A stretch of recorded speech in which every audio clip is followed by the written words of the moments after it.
Thank you for those kind words. Well, if you were the first speaker after the lunch session, your task is a bit difficult to keep everybody awake. I'll try my best. And that's the reason I've done away with the PowerPoint presentation, because then you'll only be looking there and not looking at me.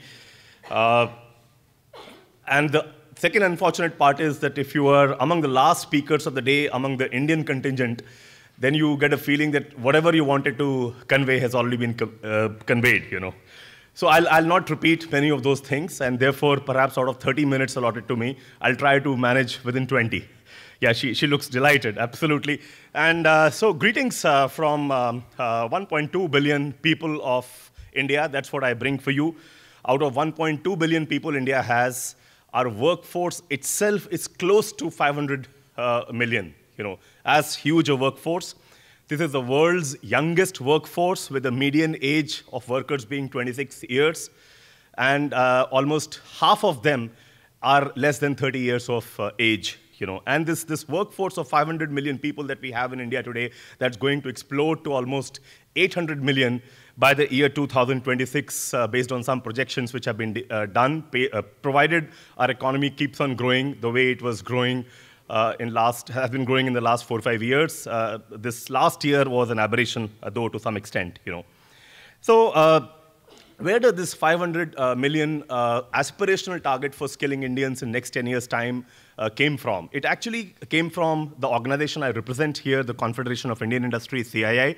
You know, they had worked very closely with the late Professor C.K. Prahlad under a mission called India at 75. And the purpose of that mission was he tried to evangelize as to what kind of India we would like to see when the independent India becomes 75-year-old in the year 2022. And among other things, he said we'll be needing 500 million skilled people, and you know, some macroeconomic indicators were used there to get to this projection.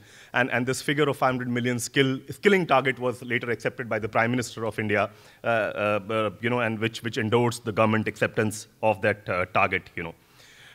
Vis-a-vis such a huge target, you know, the skill development capacity that we have in the country today is as less as 4 to 5 million per year, you know, which is very, very small. And look at this figure, 4 to 5 million, the capacity of skilling people every year in India. Look at that figure vis-a-vis the number of people who are added to the country's workforce every year, which is almost 12 million people who get added every year to the country's workforce. And many of them, you know, get added to the workforce without getting appropriately skilled. So that's a huge challenge for we as a country. And you know, you know, it's like a double-edged sword. You know, it's a huge challenge, but it's also a huge opportunity. A lot needs to be done in the sector, and the more you do in the skill development space in the country, the more seems to remain to be done. It's a huge challenge, and everybody has to chip in: the government, the NGO, the training providers, you know, the private sector. Everybody has to chip in to make that happen. And you know, I spoke about a relatively low skill development capacity of 4 to 5 lakh people per annum that we have in the country. The other thing which is really ironic is that against this capacity, you know, the employability is even poorer. You know, estimates vary, but people say that, you know, anywhere between 20% to 40% people getting churned out of this small capacity that we have are actually employable.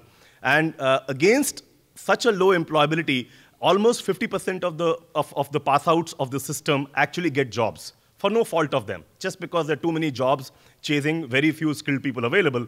So more people get jobs out of you know, these 4 to 5 million people who get skilled every year, you know, than you know, reckoned by the fact that how many of them are employable. So it's a huge challenge. There are challenges of employability, which I just talked about. You know, the biggest problem, the way I see it, is that India as a nation still doesn't attach premium to skilling, you know. It is, it is okay for my maid's children to go for skill development. It is okay for my office boys or my driver's child to go for skill development, but my son or daughter will only go for mainstream education. This is the problem the country suffers from, and huge amount of advocacy is required. Partly, perhaps it comes from the caste system that we have inherited in the country since generations, but I think more than that, it is also an outcome of the relatively low compensation that India offers to people who come out of skilling schools. So it's a huge issue. Other issue is that largely, people at the bottom of the pyramid. See, bulk of these, these 500 million, although technically it may include people like doctors, engineers, MBAs, and so on and so forth, but that's a creamy layer. And there, we are not focusing much as a nation because market forces will do the correction by itself, We are focusing on people at the bottom of the pyramid, and they come from very, very poor backgrounds. And, the issue is that they don't have adequate purchasing power to be able to afford the market-driven fee which these training outfits and vocational schools charge. So how do we have a business model which makes this education affordable? Is the government subsidizing 100% fee? The way it is there with ITI is almost 100%, because what ITI a student pays to the government is a very, very paltry sum. It's almost education for free. So, can you replicate the same model? Can government afford to do that? Perhaps not. So what kind of interventions? The formation of NSDC was one such intervention to provide, basically some kind of, people who are wanting to set up training business, but they do not find the business to be viable enough. How do you do some kind of viability gap funding, with relatively lower rates of interest and longer payback period and so on and so forth? So several such interventions are required if India is to be serious to achieve this target of 500 million skilled people in next 10 years' time, Other problem is huge, where I feel the country like Australia can do wonders, is training for trainers, because we have a huge paucity of teachers, Even the creamy layer of countries, institutes, which are the IITs and IIMs, they are struggling to get teachers, And whatever, look at ITIs itself. A study suggested that almost 35 to 40% vacancies of teachers in ITIs put together, which, mind you, account for a capacity of almost 35% out of that overall capacity of 4 to 5 million per annum we talked about. There's a huge shortage of teachers. Teachers are not there. How do we, perhaps one reason is that in India, apart from a few exceptions here and there, we as a country have not attracted the best of breed people towards academics, towards teaching especially. So how do we incentivize the entire regime? How do we accelerate the entire training for trainer program, almost on a war footing that is required? Because countries like Australia, Germany, Singapore, I'm sure can bring a lot of value for India on the table. Other is, when it comes to skill development, industry keeps screaming all the time. This is not happening, that's not happening, people are not employable, we are not getting the right kind of skills, and so on and so forth. But if you really look at what industry has brought on the table, so far it has been pretty little. I mean, they keep screaming, but they have not participated adequately. Some efforts have started in this direction, like NSDC's sector skill councils, which are coming up with the industry participation. But again, it is not enough. And as I said earlier, the more you do, the more seems to remain to be doing, because the enormity of challenge that the country like India has, and the quantities that we have. Sometimes I get a feeling in any trade that you look at, they are very, very successful pilots, which will be comparable to the world global standards you'll find in India. But the irony is they remain pilots. 100 people trained here, 20 people trained there, 200 people trained there, which doesn't do any good to a country like India, where it's a number game, whether you like it or not, where it's a huge number game. The problem with a country like India is sometimes I get a feeling as if it's becoming a graveyard of so many successful pilots, But the problem is, the moment you replicate, the moment you upscale, the model falls flat, and then it doesn't deliver. It doesn't bring that kind of value on the table, what it should have otherwise. Another challenge that we face is the geographical dispersion of whatever capacity of this 4 to 5 million people per annum that we have today. See, the most populous states like Uttar Pradesh, Bihar, Rajasthan, these kind of states, unfortunately, do not have as many local opportunities. Local opportunities are there in states like Maharashtra, Gujarat, Karnataka, Tamil Nadu, Haryana, and so on and so forth. And there, the problem which a lot of people who have set up skill development shops, the problem that they face is that almost everybody is gainfully deployed into something. So, so even the challenge of getting more people on board at that training school becomes a challenge because everybody is gainfully deployed. And states which are most populous with fewer local opportunities, the concentration of training schools is less there purely in a relative sense, Because one thing which has been seen in the country is that generally, a lot of students do not want to relocate themselves for vocational education because most of the skill development outfits which are there, they do not have residential facilities at all. So it does not make them a good social or economic sense to relocate somewhere else and go for training. So a lot of them still expect that the training should happen, if not at my doorsteps, very, very close to where I dwell, where I live, So that's a challenge, a more equitable geographical distribution of training outfits, skill development outfits is very, very important for the country. Other is, I think Dilip also talked about, Mr. Dilip Shenoy spoke about it. Some other speakers also talked about it, that we don't have any well-structured labor market information system at all in the country. We are still talking about it. It is there at the drawing board, but it has not seen the light of the day. When you talk about we as a nation, do we have an exact idea that what trades, what skills, what courses, what competency standards or occupational standards are required at different places? Because it's a large country in different nooks and corners of the country. We have some idea, but a nationwide exhaustive district level study has not been done. Some states have done, but some states have done for a few trades. Some states have looked at a few sample districts and tried to extrapolate the results.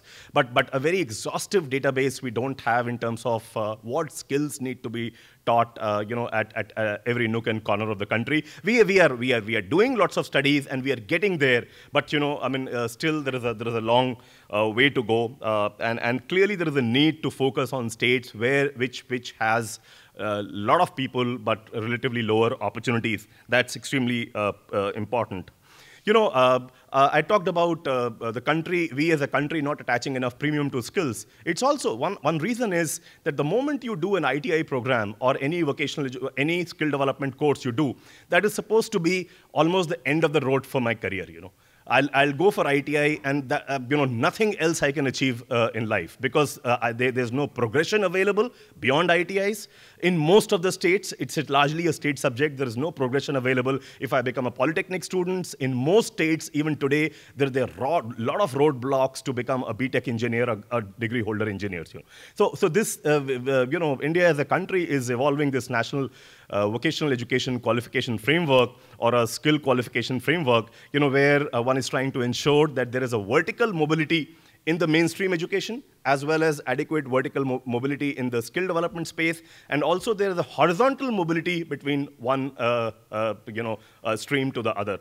So this is, the conceptual models are ready. We have 2 models, and efforts are on to harmonize the 2 models and announce it for the country. I think this will be a very, very big development for large number of people who are not boarding the skill bus purely because they see end of the road, and once I get into that, the mainstream education door is shut to me, and there is no progression available within the vocational education space. So I think that will address another huge challenge that we have as a country is apprentices. We have, this is governed by a law of the government, But somehow, which is a regulated sector, but we as a country, we have not been able to get many apprentices in the industry on board. This is virtually industry absorbs the cost of the apprentices. Of course, there are some government schemes where part of the stipend is shared by the government also. Again, it's a very, very prescriptive model. Just about 200,000 apprentices are there every year with all companies put together, which is a very, very small, and this reflects less than 1% of the workforce of the country which goes through apprenticeship, formal apprenticeship in a corporate house, in an industrial unit, and so on and so forth. As against that, if you look at Germany, this is about 57%. If you look at most developed countries, the percentage of people, of workforce who go through a formal apprenticeship route in the industry is anywhere between 10 to 50%. And countries like Germany, I'm sure is 57%. I'm sure Australia also, it will be quite high. So this is a model where industry is prepared to take up its role more seriously, if we create a more enabling mechanism and a more supportive and collaborative regime for apprentices to be taken on board with lesser and lesser, with some regulation, but not too much of regulation in terms of fixing their seats and so on and so forth. So these are the major issues. And, then I thought, since I represent the largest industry association in the country, that's CII, I thought I'll also share with you as to what kind of work CII has been doing in the skill development space, It almost, it's an obsession with it. It's passionate about doing advocacy for skill development because, as I said earlier, the more you do, more seems to remain to be done. It's a huge task. We have to live, we have to walk the talk or talk the walk, whatever you may call it, all the time for skilling, everywhere, 24/7 basis. Even then, it's not enough as much as you need in the country. It also works very closely with the Government of India, different ministries, the Ministry of Labor, Ministry of Human Resource Development, and a whole lot of other ministries on various skill initiatives, on policy interventions, on mid-course corrections, on trying to remove roadblocks, and so on and so forth. It's almost a continuous engagement with the Ministries of Labor and Human Resource Development and various state governments and some other ministries at Government of India. It does it with a lot of belief that yes, change can come if we believe that yes, change is required. Over and above, we talked about industrial training institutes, which today form the backbone of the Indian skill development space, with almost 30% plus capacity coming from them itself. CII members have adopted as many as 370 ITIs, What it essentially, government ITIs, which essentially means is that, in these ITIs, there is a private sector leader who becomes a chairman of this government board, which runs that ITI, and a lot of suggestions, both thought leadership ideas, both implementation models and, frameworks come from the private sector, and that's how we have tried to ensure, through a Ministry of Labor enabled scheme to have private sector participation in the ITIs. But again, clearly in a country like India, 370 appears to be a big number because as many institutes have that private sector participation, but it's not enough. And there are also a lot of centers of excellence in given trades in the ITIs that CII members take up. Other is, what Mr. Dilip Chenoy's organization, NSDC, does, the sector skill councils. CII has taken ownership, for the healthcare and logistics sector skill councils. And also, it played a pivotal role in evolving the BFSI, the banking, finance, and securities sector skill councils majorly. It also extends a helping arm to NSTC for the World Skills competition. And along with NSTC and in some of the states on its own, it also takes up a lot of sector, state level sector skills gap studies and so on and so forth. We've also been instrumental in evolving memorandums of understanding with the Swiss government, with German government, and I'm sure the one with the Australian government can't be far behind. Also, I would like to make an announcement here that we have a very, very significant state-level initiative in Gujarat, which is one of the most prosperous states in the country. It's called Vibrant Gujarat. The dates are around 18th of September. And here we are contemplating to sign as many as 30 memorandum of understanding in the skill development space with various partners. I do not have the data if there are Australian companies also a part of it, but I'm sure if the number is as big as 30, Australian companies have to be there as well. So those of you who have interest in that, I request you to participate in that wholeheartedly. And now, as I wind up, I promised 20 minutes as against 30 allotted to me, and because all of you want to go home or hotel a few minutes earlier. Very clearly, I mean, the two models, we have studied some models of skill development across the world. The two countries which bring lots of best practices and where there is an excellently executed vocational training model available. It's Australia and Germany, very clearly. And the advantage India has with Australia is very clearly that of the language. I think it's a common denominator between the two countries, and that accelerates the velocity of decision making and doing business. It makes it much faster. The usual governmental holdups and notwithstanding. Other is a lot of value you can bring on the sector skill councils, because we are relatively new, and that's a concept which is very well established and evolved in Australia. We could perhaps learn from your best practices in various verticals where sector skill councils are coming up, or you could even perhaps take part ownership in some of those sector skill councils and in various forms. That's another thing. Your occupational standards, are far more evolved in different trades for different job levels in Australia.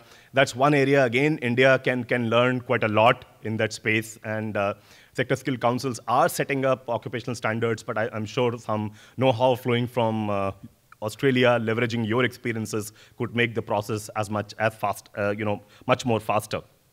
And as I said earlier, that you could directly get into the training aspect also. With a few, there are still some roadblocks in terms of doing it directly, but the road is very, very clear. If you want to do it with Indian institutes in partnership mode and all that, then the road is very, very clear.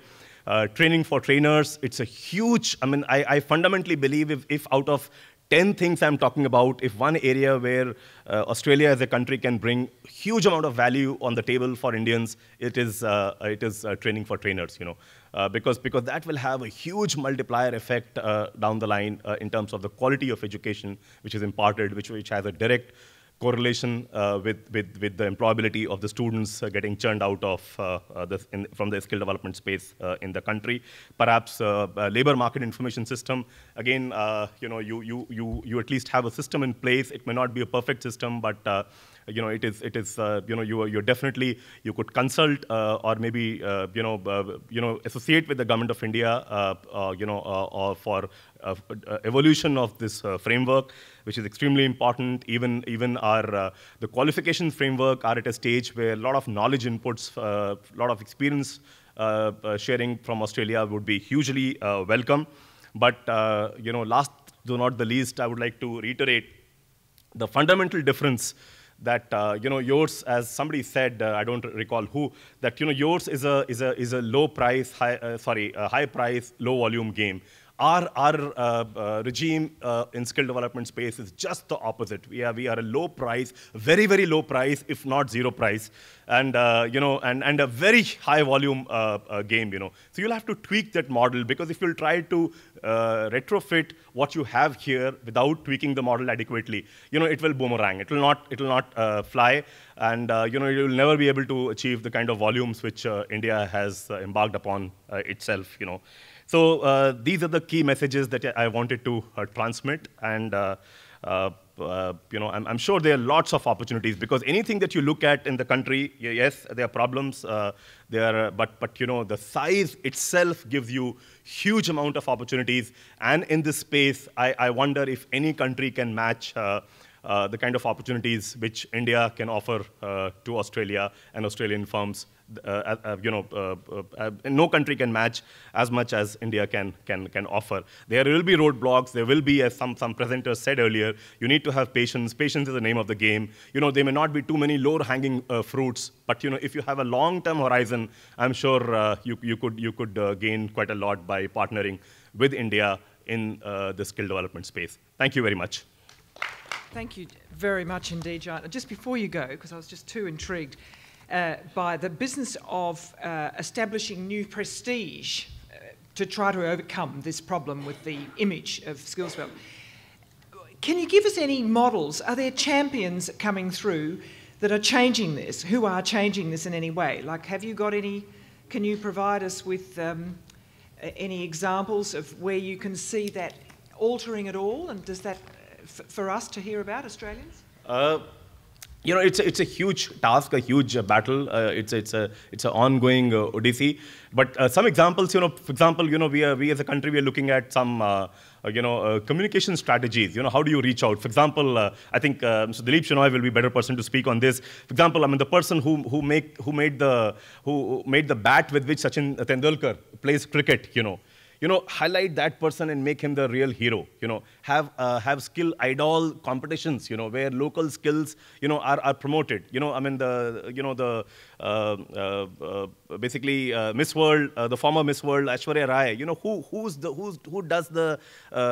does the hairdressing for her? Who's her beautician? Pick up those people and make them role models and make the country talk about them. Kind of thing. These are some of the communication strategies. One has thought of. But again, there are limited budgets, limited this thing. And the more you seem to do, it's a huge challenge. By doing all this, even if you put, billions of dollars worth of budgets in the mass campaigns, including using a lot of vernacular. See, there is no, while engaging with Australia, there is one language, but the language of skills delivery in India is very often in vernacular language. It's also largely it's in English, but very often it is in the vernacular language. So how do you reach out to those people at the bottom of the pyramid, who may at best tune into a radio, through mobile telephony and things like that. So I think a lot needs something can happen through these through campaigns of these kinds, but a lot more would change if we stop preaching and we start living what we talk about in conferences like these very clearly. See, for example, I'll give you a simple example. If an electrician comes to your home in India, or a carpenter home, you would never offer him a sofa in your drawing room. He'll be standing or he'll sit on the floor. I'm sure it's quite the opposite what happens in Australia. So it's our public behavior towards skilled people has to change. We have to give them social acceptance so that they get pride in what they do. We have to have that equity. And in the long run, over and above any campaign, we have to look at their compensation also. See, today the difference between, in the compensation between a semi-skilled worker and a highly skilled worker is very, very inadequate. How do you incentivize people to board the skill bus so that their package gets doubled? I have no hesitation in admitting it that we as a nation we still don't pay our skilled people adequately. Here if you look at, for example, a skilled worker will have to save, his perhaps 3 months' wages, full wages, not just the 10%, 20% saving. Will have to keep aside 3 months' wages to buy a color television set. In Australia, perhaps he or she can do it in a week's compensation. Is that correct or not? Or 15 days compensation. So, so these, it's a huge, a lot needs to change, and it can't happen overnight, but it's a ongoing odyssey, as I said, and, the more you do, the more seems to remain to be done. The show has to go on through. Thank you very much. Thank you. We certainly didn't go to sleep. No, it's fabulous passion, and thank you very much indeed, Jayant, and we shall take this up in as I said, in that final session.